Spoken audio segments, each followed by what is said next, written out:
अभी तक हमने जाना कि प्राइस कैसे मूव करती है, क्या होता है सपोर्ट, क्या होता है रेसिस्टेंस, क्यों बार बार प्राइस एक लेवल से ऊपर जाती है। ठीक है, और दूसरा चीज हमने जाना था ट्रेंड लाइन। जैसे सपोर्ट एंड रेसिस्टेंस होती है वैसे ही ट्रेंड लाइन होती है, जहाँ पे प्राइस बार बार कोई भी ट्रेंड को पकड़ के, जैसे एग्जांपल के लिए हम ये देखें, यहाँ पे देखो तो आज ट्रेंड लाइन बन रही थी, ये देखो बार बार इसी ट्रेंड लाइन पे सपोर्ट लेके, जब इस पे सपोर्ट लिया फिर से इस पे सपोर्ट ले लेके प्राइस ऊपर जा रही है। ठीक है, ये अप ट्रेंड था, बाद में ये डाउन मतलब ब्रेक हुआ। अगर इसको अप से भी देखेंगे तो देखोगे कि यही जो लेवल है बार बार इसी से रेसिस्टेंस ले रही है। वैसे ये ब्रेकआउट लेवल था दिन में, अगर आप लाइव में होंगे तो ये ब्रेकआउट लेवल भी था, लेकिन ब्रेक हुआ। ब्रेक होते ही मैंने पहले तो बोला था कि भाई ब्रेक होते ही ट्रेड नहीं लेना, ठीक है, पुल बैक आया तो सोचते ट्रेड लेने का, लेकिन वॉल्यूम भी था जब ब्रेकआउट हुआ था, लेकिन ये अलग की चीज है, हम मतलब बाद में देखेंगे। फिलहाल जो अभी हम देखने वाले हैं वो देखते हैं। ठीक है, पहले मैं आपको इसे आगे ले जाने से पहले सिंपल सी चीजें आपको ये मैं समझाऊंगा।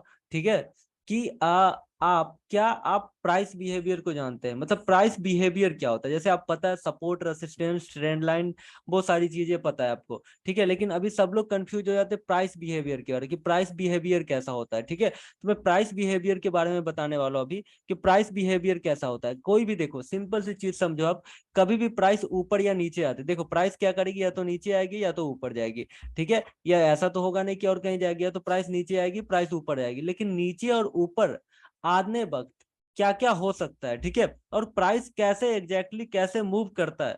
ठीक है, ऐसे करके काम करना है। तो क्या आपको समझना कैसे है, इसके लिए हम जानने वाले हैं। अभी देखो कभी भी अप ट्रेंड है, जैसे मान लो प्राइस हम आपको सोच रहे हैं अप जा रही है या डाउन आ रही है। ठीक है, अभी इसके लिए आप देखोगे बड़े टाइम फ्रेम में तो आपको समझ में आएगा। टाइम फ्रेम आपको पता है ना, देखो बड़े टाइम फ्रेम में देखोगे, जैसे मान लो 1 डे में देखते हैं, तो आपको क्या पता चल रहा है, प्राइस धीरे धीरे करके यहाँ से प्राइस धीरे धीरे करके ऊपर आ रही थी, यहाँ से प्राइस धीरे धीरे करके नीचे आ रही थी।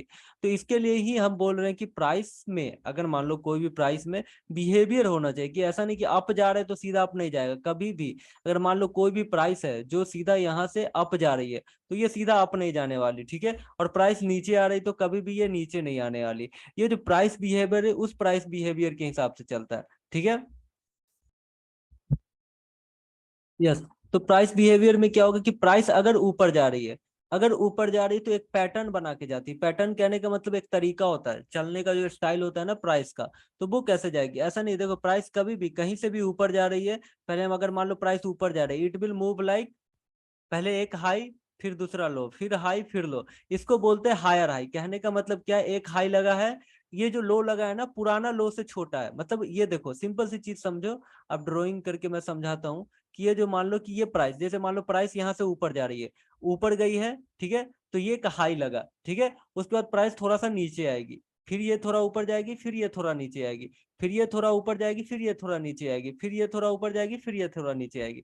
तो कहने का मतलब क्या है, ये हायर हाई बोलते हैं। देखो ये हाई लगा है, और दूसरा जो हाई है इसके ऊपर हाई है, तीसरा जो हाई है ये वाले हाई से ऊपर है, चौथा जो हाई है ये वाले हाई से ऊपर है। बिल्कुल वैसे ही देखोगे, अगर ये लो देखो, ये स्विंग है, जब लो लगा था, ये लो लगा था, ये लो, ये जो पुराना लो है इससे ऊपर है, और ये जो पुराना लो है इससे ऊपर है। ठीक है, ये जो पुराना लो है इससे ऊपर है, मतलब देखो पुराना लो से ऊपर होना चाहिए सीधा, ये हायर हाई बनाते ऊपर जाएगा। तो कभी ये मत सोचना कि प्राइस सीधा नॉन स्टॉप नीचे आएगी, प्राइस कभी भी ऊपर जाएगी तो हायर हाई बनाएगी, हायर हाई बनाएगी। ठीक है, प्राइस एक पुल बैक होगा। पुल बैक क्यों होता है मैंने बताया था शायद, कि देखो कभी भी जैसे मान लो कि प्राइस, जैसे मान लो कि किसी ने यहाँ पे बाई किया तो क्या हो गए, दो लोग होते हैं, एक एक बाई करके बैठे, एक इंतजार में बैठे। तो बाई किया इन्होंने और इनको एक प्रॉफिट मिल रहा है, तो ये कुछ सोचेंगे ना कि चलो कुछ प्रॉफिट बुक कर लेते, तो प्रॉफिट बुक करेंगे तो प्राइस नीचे आएगी।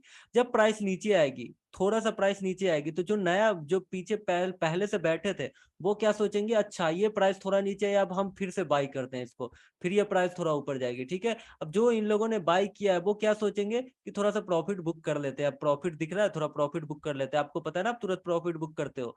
तो यहाँ पे देखो प्राइस नीचे आई, ठीक है, प्राइस नीचे आई, उसके बाद देखो क्या फिर से जो लोग ट्रेड करने बैठे थे, जो लोग पहले से बैठे कि भाई इस बार मेरा मिस हो गया, अगला बार आएगा तो मैं ट्रेड करूंगा, वो क्या हो, जो बायर की बात कर रहा हूँ, तो फिर से ये बायर यहाँ आते हैं, प्राइस ऊपर चली जाती है, फिर से वो पुराने बायर है वो सेल कर देते हैं उस चीज को,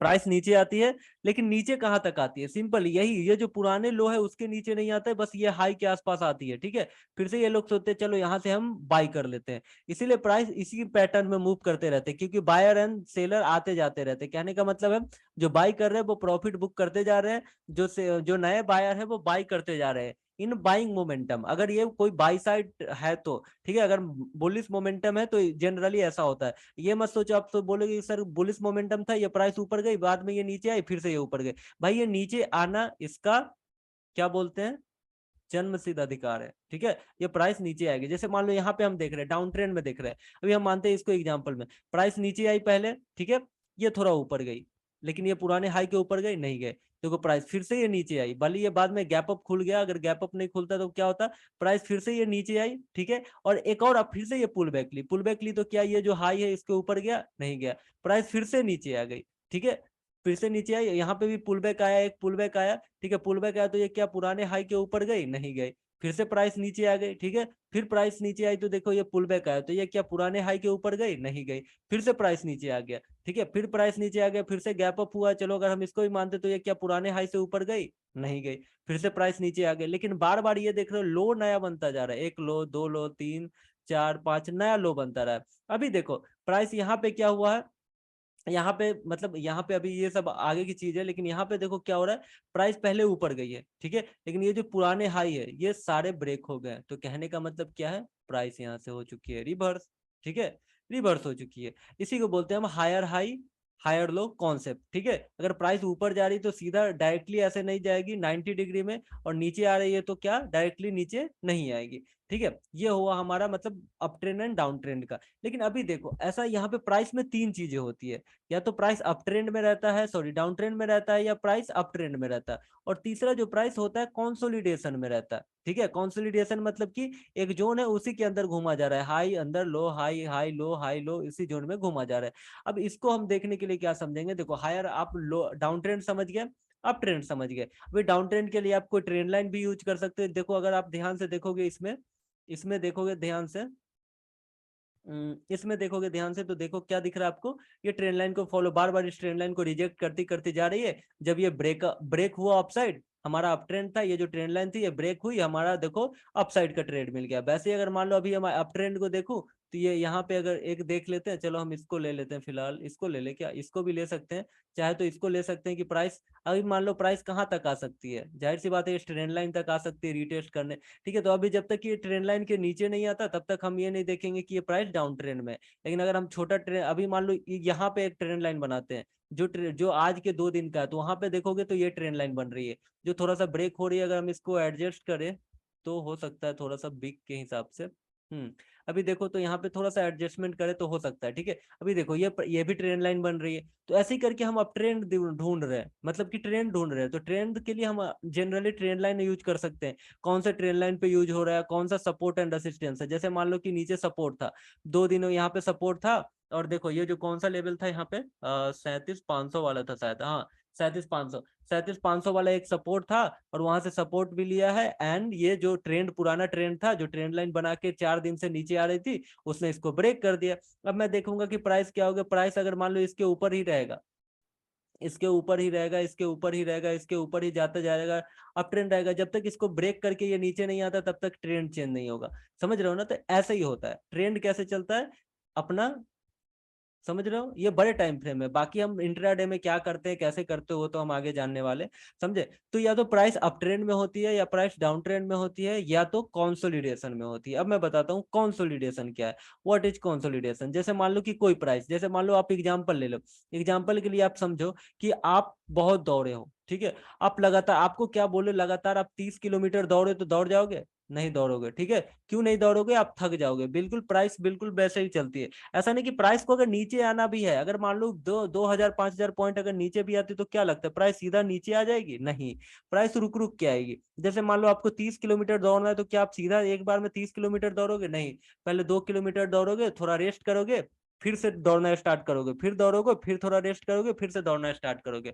बिल्कुल वैसे ही प्राइस भी बिल्कुल ऐसे ही चल रही है। यहाँ पे क्या हो रहा है, यहाँ पे भी अगर देखोगे तो प्राइस क्या कर रही है, पहले नीचे आ रही है, कहीं पे नीचे या ऊपर नीचे आएगी, थोड़ा प्राइस रुकेगी, मतलब कंसोलिडेट करेगी, फिर नीचे आएगी, फिर प्राइस थोड़ा रुकेगी, फिर नीचे आएगी, फिर प्राइस थोड़ा कंसोलिडेट करेगी, फिर नीचे आएगी। मतलब प्राइस को रुकना जरूरी है, ठीक है। ये जो रुकावट है वो बहुत ज्यादा जरूरी है। अब जानते हैं क्यों, ठीक है।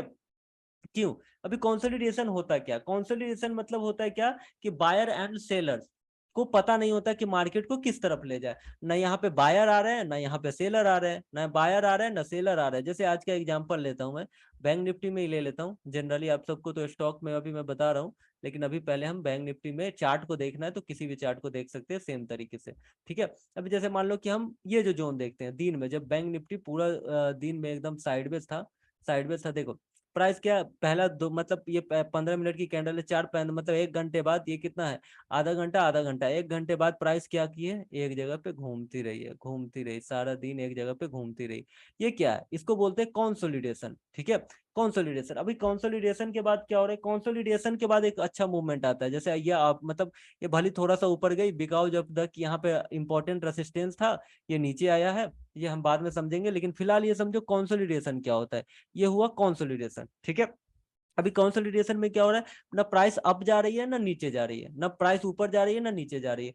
तो कोई भी ट्रेंड है, मतलब कोई भी नया ट्रेंड आने के लिए कंसोलिडेशन जरूरी है। अगर मान लो प्राइस ऊपर गई है, जैसे मान लो कि कहीं दूर से, मान लो अगर आप एंट्री लेना है, जैसे मान लो कि कोई ट्रेड करे तो प्राइस ऊपर गई है, तो ऊपर गई है तो सीधा ऊपर नहीं जानी चाहिए। यहाँ पे अगर मान लो कि ये हमारा रेसिस्टेंस है, ये हमारा रेसिस्टेंस है, ये हमारा रेसिस्टेंस है, 3 रेसिस्टेंस है, ये रेसिस्टेंस को ऐसे ब्रेक करती है, ऐसे नहीं चली जाएगी, ठीक है। प्राइस पहले आएगी, यहाँ पे कंसोलिडेट करेगी, कंसोलिडेट करेगी, कंसोलिडेट करेगी, मतलब प्राइस रुकेगी, उसको तोड़ने के लिए उसको जोर लगाएगी, फिर ये टूटेगा, ठीक है। फिर से यहाँ पे कंसोलिडेट करेगी, कंसोलिडेट करेगी, कंसोलिडेट करेगी, फिर ये टूटेगा, ठीक है। ऐसे करके तो कंसोलिडेशन, ठीक है, बहुत ज्यादा जरूरी है। क्यों? क्योंकि कंसोलिडेशन से हमें प्राइस पहले स्थिर होता है, ठीक है। क्योंकि अभी ये बहुत दूर, अभी जैसे मान लो आपको ट्रेड में इंटर लेना है, यहाँ पे लोगे? क्यों नहीं लोगे? क्योंकि प्राइस ऑलरेडी इतना मूव कर चुकी है, यहाँ से अब जाके प्राइस रुक सकती है, ठीक है। तो इसलिए हम वेट करेंगे, जब जहाँ पे कंसोलिडेशन हुआ वहां पे ब्रेकआउट हुआ तो अच्छा मूवमेंट मिलेगा। तो इसको बोलते हैं पावर ऑफ कंसोलिडेशन, कि भाई जहाँ पे अभी, चलो हम एग्जाम्पल के लिए कोई चार्ट, हमारा चार्ट देखते हैं। जैसे मान लो यहाँ पे भी देखो कंसोलिडेशन हुआ है, लेकिन और थोड़ा सा देखते हैं जहाँ पे अच्छा खासा कंसोलिडेशन हुआ उसके बाद मूवमेंट हुए। जैसे मान लो यहाँ पे कंसोलिडेशन था, देखो ये 2 दिन, अगर यहाँ पे देखोगे तो पूरा दिन ही कंसोलिडेशन में गई है। एकदम ध्यान से देखो, यहाँ पे कंसोलिडेट कंसोलिडेट हुई, कंसोलिडेट हुई, और उसके बाद देखो इतना बड़ा मूवमेंट हुआ है, ठीक है। अभी ऐसे हम प्राइस को डायरेक्टली देखते हैं जहाँ पे कंसोलिडेट होके ब्रेक होके हुआ हो, ठीक है। ऐसा ये सब गैप अप गैप डाउन की वजह से है। सिंपल सी चीज समझ लो कि कंसोलिडेशन कहाँ खोजे। आजकल मार्केट ऐसी चल रही है कि देखो कंसोलिडेशन, कोई भी जोन में कंसोलिडेशन हो रहा है, जैसे मान लो कि यहाँ पे हम इसी को ले लेते हैं, ये जो जोन है यहाँ पे देखो हमने क्या किया, प्राइस कंसोलिडेट हुई, भले ये अगले दिन खुला है लेकिन हम इसको रिलेट कर लेते हैं, कंसोलिडेट हो रही है, डेट हो रही है। अभी कंसोलिडेशन जोन को जिस तरह ब्रेक करता है, जैसे मान लो ये अपसाइड ब्रेक करता है तो अपसाइड बड़ा ट्रेंड आने वाला है, अगर ये डाउन साइड ब्रेक करता है तो डाउन साइड बड़ा ट्रेंड आने वाला है, ठीक है। सिंपल वैसे ही अगर मान लो हम इसको कहीं भी, मतलब कोई भी चार्ट पे और कहीं भी देखेंगे, आ जाते हैं पीछे इधर। हम्म, हाँ, प्राइस अभी हम कहीं भी अभी आ जाएंगे, जैसे मान लो कि यहाँ पे देखो, यहाँ पे भी प्राइस कंसोलिडेट हुई है, ठीक है, कंसोलिडेट हुई है। उसके बाद मतलब ये थोड़ा सा, ये जब आरबीआई वाला जो चक्कर था वहां पे ये थोड़ा सा वॉलेटिलिटी क्रिएट किया, उसके बाद प्राइस ऊपर निकला है। तो कोई भी ट्रेंड चेंज होने के लिए ऐसा नहीं कि प्राइस सीधा आई है तो सीधा ऊपर चली जाएगी, या फिर सीधा नीचे आई है तो नीचे चलती चली जाएगी। एक पैटर्न फॉलो करता है, ठीक है। तो अब 3 चीजें याद रखोगे फिलहाल के लिए, अभी आगे हम बहुत जानने वाले कैंडल स्टिक में एंड चार्ट में, लेकिन अभी हम सबसे 3 चीजें याद रखेंगे कि अगर मान लो प्राइस अप ट्रेंड जा रही है, मतलब प्राइस अपसाइड जा रही है, तो प्राइस विल मूव लाइक कैसे, हायर हाई, हायर हाई, एक पुल बैक लेगा ही लेगा। अगर मान लो आप कोई ट्रेंड लाए, अभी सबसे मेन एंट्री के लिए है, जैसे एंट्री का तो बात अभी तक मैंने किया ही नहीं, लेकिन पुराने लोग होंगे और सोच रहे हैं एंट्री एंट्री। तो एंट्री के लिए सिंपल सी चीज है, आपको क्या फॉलो करनी है अगर एंट्री करनी है, तो just follow the trend line. जैसे मान लो कि मैं एग्जांपल के लिए आपको समझाता हूँ कि कोई ट्रेंड फॉलो कर रही है, जैसे मान लो आज का ही देख लेते हैं हम। Always follow the trend line for entry. अगर मान लो आप एंट्री मिस हो गया, अगर सही एंट्री लेना है तो always follow the trend line. जैसे कि मान लो आज पे हम आ जाते हैं, ये रहा, ठीक है।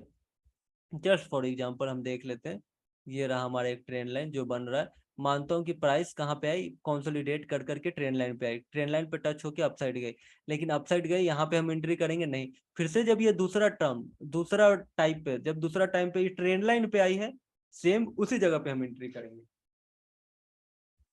मतलब ट्रेंड हमको फॉलो करना है, तो ट्रेंड के लिए फॉलो करना है, सही जगह पे एंट्री के लिए हमेशा यूज करो ट्रेंड लाइन। जैसे मान लो कि अभी प्राइस यहाँ से ये वाली हम प्राइस देख लेते हैं, सिंपल सी अभी देखोगे तो ये फॉलो कर रही है, तो प्राइस क्या कर रही है जब आपको पता चल जाए तब की बात है। जैसे मान लो कि यहाँ पे अभी नहीं पता था, लेकिन दूसरा बार में पता चला कि ये ट्रेंड लाइन बन रही है, अभी ट्रेंड लाइन देखो इसी से टच करके ऊपर गई है, सेम देखो प्राइस इस पे टच की है, उसके बाद ये देखो ट्रेंड लाइन इस पे टच करके ऊपर गई, नाउ देखो ये ट्रेंड लाइन ब्रेक हुआ है, और यहाँ पे भी मैंने बताया था कि भाई यहीं पे हम सेल करने वाले, और ट्रेंड लाइन ब्रेक हुआ और प्राइस सीधा आ गई हमारा लो तक। ठीक है, ये हम आगे जानने वाले हैं, लेकिन आपको सिंपल सी चीज याद रखना है कि प्राइस कभी भी मूव कर रही है हायर हाई हायर लो बना के, कंसोलिडेशन होके। और नाउ एक और चीज होती है ब्रेकआउट्स। ब्रेकआउट्स हम आगे ब्रेकआउट्स की और डिटेल में जानने वाले हैं, लेकिन प्राइस बिहेवियर के बारे में बात कर रहे तो बात कर दे। जैसे मान लो कि लेवल होते हैं, जैसे मैंने आपको बताया ना सपोर्ट होता है या रेसिस्टेंस होता है, प्राइस उससे नीचे आ जाती है, प्राइस उसके में सपोर्ट लेके ऊपर चले जाते हैं। जस्ट फॉर एग्जांपल हम ये मान लेते हैं कि प्राइस ये जो रेसिस्टेंस बना हुआ है, ठीक है, रेसिस्टेंस बना हुआ है, तो प्राइस अगर मान लो क्या करेगी, ये तो भली गैप अप ओपन होके इसके ऊपर ही घूमता रहा और बाद में यहीं जाके प्राइस रुक गई है। ठीक है, ये गैप अप गैप डाउन का अलग चक्कर है, वो मैं आपको कल क्लास में बताऊंगा कि गैप अप गैप डाउन क्यों होता है, कैसे होता है, और कैसे हम जानेंगे कि गैप अप होने वाला है या गैप डाउन होने वाला है और क्या होने वाला है, इसका क्या रिलेशन है। ठीक है, अभी के लिए मान लो कि आप गैप अप गैप डाउन नहीं देखते, सिंपल से प्राइस एक्शन देखते हैं, तो कोई लेवल है, जैसे मान लो ये रेसिस्टेंस है, तो प्राइस आपको पता है कि ये रेसिस्टेंस है, तो ऐसा नहीं कि ये ब्रेक कर देगा एक बार में, ब्रेक करना है तो कंसोलिडेट होके तब ब्रेकआउट करे। ठीक है, पहला रूल कंसोलिडेट होके तब ब्रेकआउट करे। दूसरा रूल क्या है, दूसरा है कि अगर मान लो ये ब्रेक हुआ, अचानक ब्रेक हुआ, तो यहाँ पे थोड़ा रिटेस्ट करे, यहाँ पे थोड़ा घूमे, उसके बाद फिर से ये ऊपर जाए। ठीक है, और तीसरा रूल क्या है, तीसरा रूल है कि अगर मान लो आप कभी कभी देखोगे नहीं प्राइस अचानक से ब्रेकआउट हुई या निकल गई, उसके लिए भी हमें ये कंडीशन यूज करना है कि जैसे मान लो कि प्राइस पहले नीचे आई है, इसको टच की है, ठीक है, फिर से नीचे आई है, फिर इसको टच की है, फिर से नीचे आई है, फिर इसको टच की है, तब जाके ये ब्रेक की। कहने का मतलब क्या कि अगर किसी भी लेवल को दीवार की तरह समझो, एक बार धक्का मारा, दूसरा बार धक्का मारा, तीसरा बार धक्का मारा, ये टूट गया, समझ रहे हो ना, तो थोड़ा सा अगर मान लो कोई लेवल को 2-3 बार अगर टेस्ट कर लिया लगातार, उसके बाद वो ब्रेक करते हैं तो ब्रेकआउट सस्टेन करेगा। ठीक है, कंसोलिडेट करके ब्रेक करता है तो ब्रेकआउट सस्टेन करेगा। ठीक है, या फिर ब्रेकआउट करने से पहले वो उस लेवल को 2 या 3 बार टेस्ट कर चुका हो, तभी ये कंसोलिडेट, तभी ये ब्रेक करेगा, समझे। तो ब्रेकआउट तीन मतलब आपको क्या क्या, स्क्रीन शो नहीं हो रही। अब किसी ने पूछा है कि सर ये एक लाइन और ये जो जोन बनाया है, इसमें जो ड्रॉ किया उसमें क्या अंतर है? अंतर कुछ नहीं है, हमने ये जोन पूरा ड्रॉ किया। जैसे मान लो कि मैं इसको डिलीट करता हूँ, अभी ड्राइंग टूल में आते हैं, इसको एक ड्रॉ करते हैं, जैसे मान लो लाइन ड्रॉ करते हैं, तो लाइन में ड्रॉ कहाँ करूंगा, इसके ऊपर।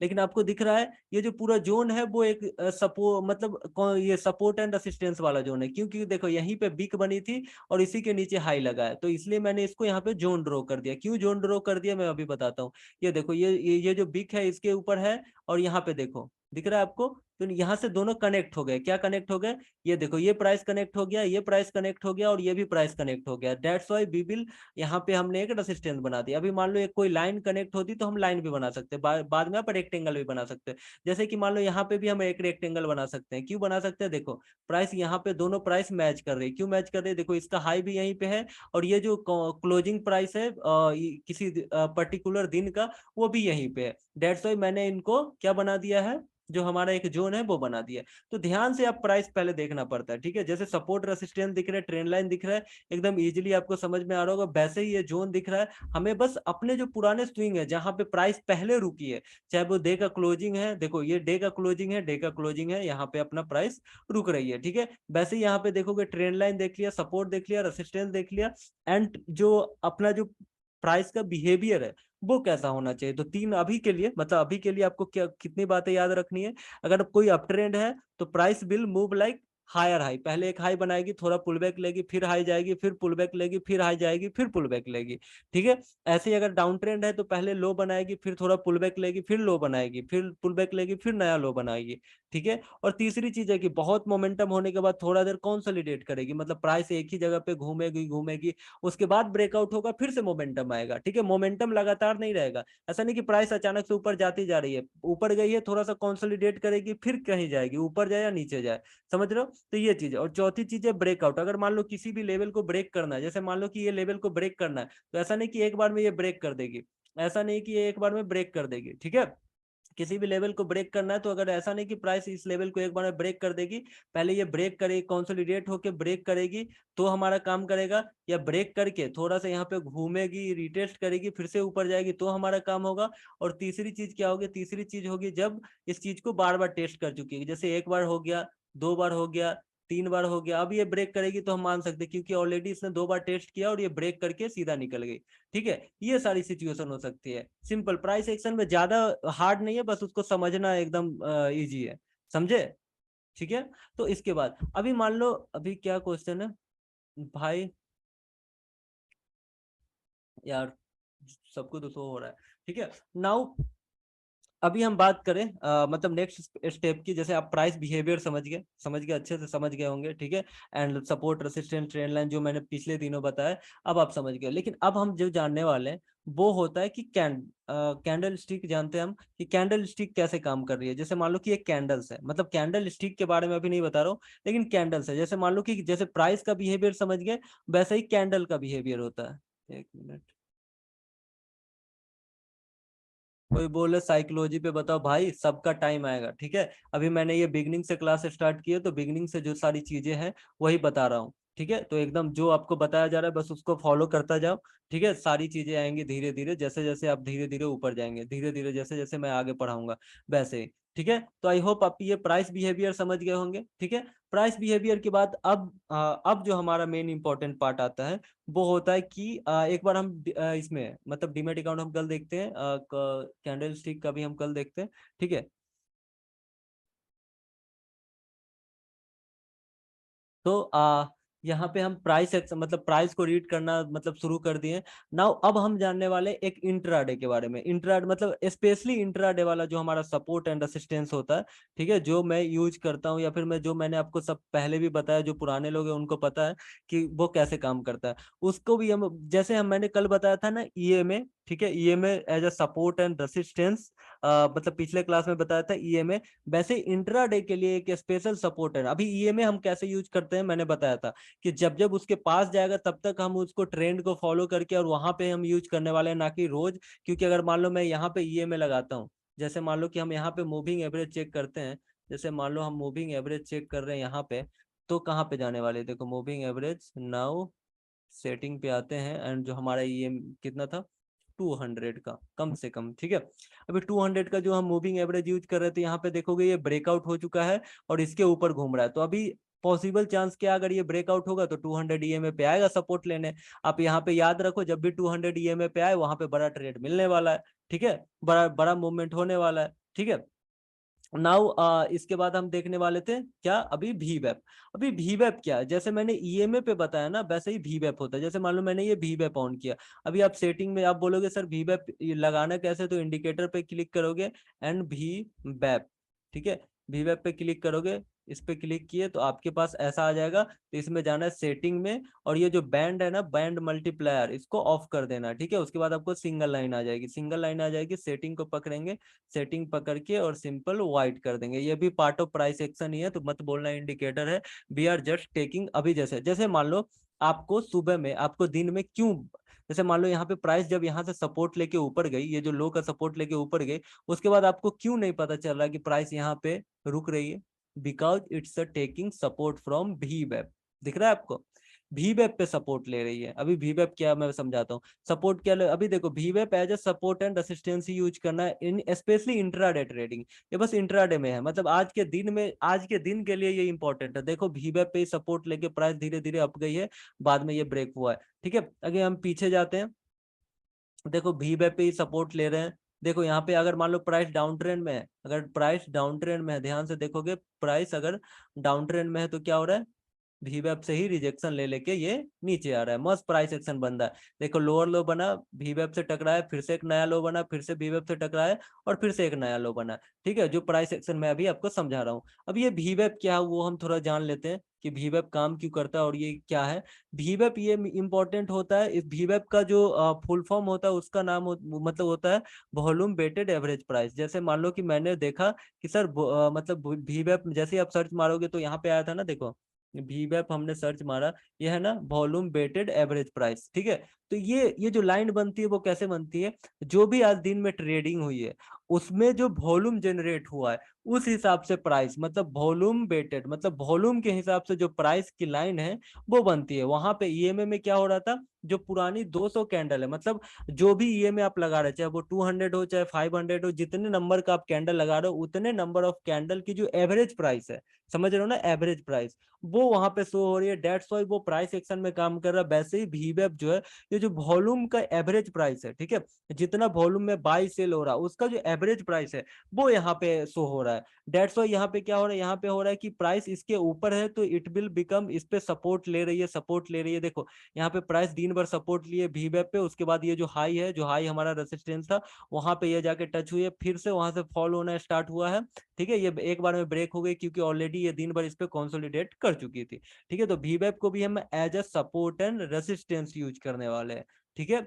यूज कैसे करने वाले वो तो अभी हम आगे जानने वाले। यहाँ पे देखो VWAP को भी हम as a support and resistance हमेशा यूज करने वाले हैं। देखो यहाँ पे भी देखो सपोर्ट क्या हो रहा है, प्राइस यहाँ पे ओपन हो रही है, VWAP पे सपोर्ट लिया, नाउ इट्स बूम, ठीक है। अभी जिस दिन ट्रेंडिंग डे होता है ऐसा ही होता है, जैसे मान लो अभी देखो प्राइस पहले ओपन हुई, अब पहला एक दो कैंडल में तो समझ नहीं आता, दूसरा कैंडल जब ब्रेकआउट हुआ, ब्रेक डाउन हुआ इसके नीचे, अब देखो इसको बाद इसको रिटेस्ट करते सीधा बूम, ठीक है, फिर से इसी में टकरा रहे हैं। अगर इसको देखो यहाँ पे भी देखो तो सपोर्ट ले रहा है, मतलब ये जो पुराना सपोर्ट एंड रेसिस्टेंस भी है हमारा, जो कि लो का सपोर्ट है वो भी ले रहा है और VWAP का भी सपोर्ट ले रहा है। यहाँ पे भी देखोगे तो प्राइस सेम ही हुई है, एक तरह के सेम ही हुई है, पहले प्राइस नीचे आई है, देखो VWAP में टकराई है, फिर से ये प्राइस नीचे आई है, फिर से VWAP में टकराई है एंड बूम, ठीक है। बस ये सपोर्ट एंड रेसिस्टेंस की तरफ बहुत अच्छे से काम करती है। अगर यहाँ पे भी देखो तो प्राइस खुली है, सीधा इसके नीचे आई और VWAP के नीचे ही सीधा, जैसे VWAP simple support and resistance की तरह यूज करती हुई आपको दिखेगी। यहाँ पे भी देखो प्राइस ओपन हुई है, प्राइस इसी के ऊपर घूमी है, VWAP पे सपोर्ट लेके और ऊपर गई है,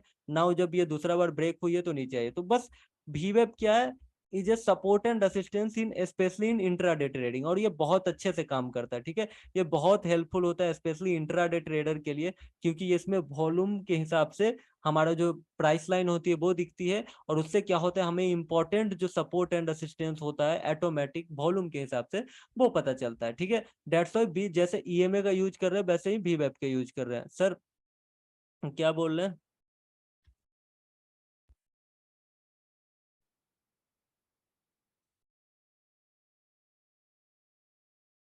मूविंग एवरेज क्या भाई, मूविंग एवरेज के लिए मैंने कल बताया था ना आपको, मूविंग एवरेज के लिए पुराना वीडियो जाके देख लेना, ठीक है। अगर आप मूविंग एवरेज को अब नहीं देखे हो तो कल वाली वीडियो, पुरानी वीडियो है वो जाके आप देख लेना, ऑलरेडी मैंने मूविंग एवरेज पे अच्छे खासे मतलब डिटेल में समझाया, ठीक है। अभी कौन क्या क्वेश्चन पूछ रहा था, रुक जाओ मैं ऑन कर रहा हूँ, प्लीज आप हैंड्स अप कर सकते हैं अगर आप कुछ पूछ रहे हैं तो।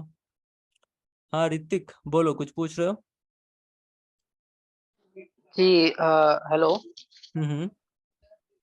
जी हेलो भाई। मैं ना मेरे को थोड़ा सा ये नहीं समझ में आ रहा था कि अभी हम्म। फिलहाल 1 तारीख के बाद से, मतलब आपने बोला था ना कि 1 तारीख से स्टार्ट हुई क्लासेस, तो अभी तो मेरी फर्स्ट क्लास है ये वाली। फिलहाल और हम्म। तो मैंने वो कर रखा है, हम्म। बट ये मेरी फर्स्ट क्लास है। इसमें मेरे को ये नहीं समझ में आया कि अभी आप ये क्या क्या टॉपिक क्या चल रहा है, ये आप कौन सा एवरेज ये पढ़ा रहे हैं इंडिकेटर।